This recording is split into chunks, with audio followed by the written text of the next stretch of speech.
Sadgurunath Maharaj Ki Jai, and welcome to Jagadambe Reads the Holy Books of India, ShrimadBhagavatam306. As you may remember, Arishta was dead. And now Narada was on the scene. Narada went to the court of Kamsa. He was received with great respect, and after he had seated the rishi on a noble seat, Kamsa said, "My lord, it is quite some time since you thought fit to come and see me. When you were last here..." "I remember," interrupted Narada. "I came to tell you that you were foolish to let Vasudeva keep his other children, that you could not be sure which would be the 8th child of Devaki." He smiled at Kamsa, and Kamsa said, "All my attempts have failed, my lord. When the 8th child came, I rushed to the prison where my sister and her husband had been kept prisoners." "Do you know what happened?" Narada said, "I've heard several garbled versions of it. Tell me what exactly happened." Kamsa said, "It was the most humiliating moment of my life. I went there, and my sister, poor unfortunate woman, held a female child in her arms.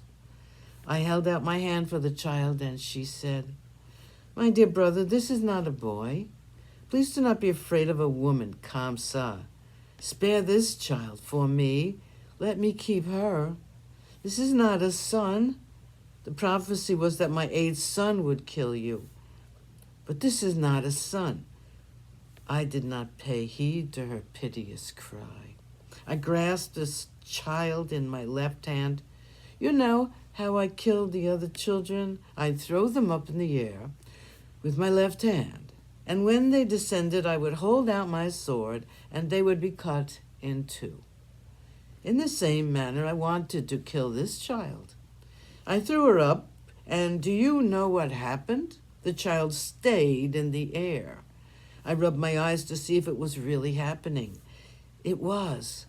I stood there with my right hand holding the sword and my left still held aloft, and my face filled with wonder and chagrin. And then he stopped in the middle."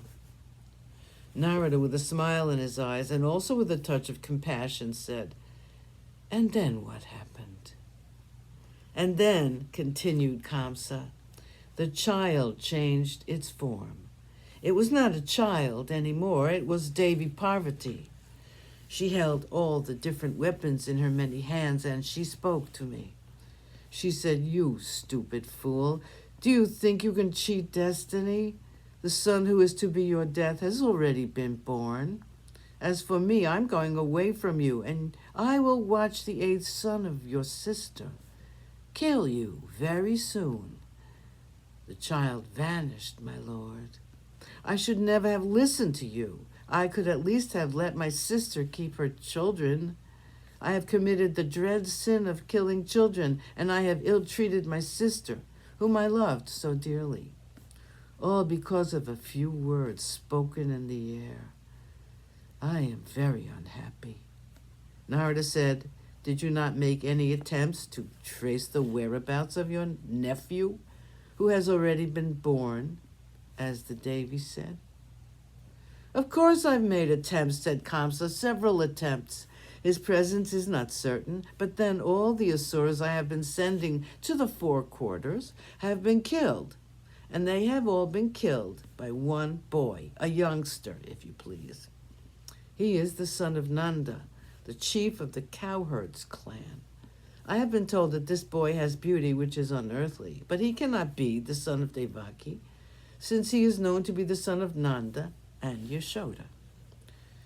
Narada sat silent for a while. He said then, "Kamsa, listen to me carefully. I will tell you where the son of Devaki is." "Where? Where is he, my lord?" said Kamsa, jumping up from his throne. "Please tell me quickly so that I can kill him at once."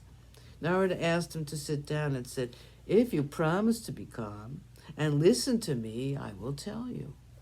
"I promise to do anything you say," he said impatiently. "Only tell me at once, where is he?" Sadgurunath Maharaj Ki Jai. Thank you for coming. I hope you come again.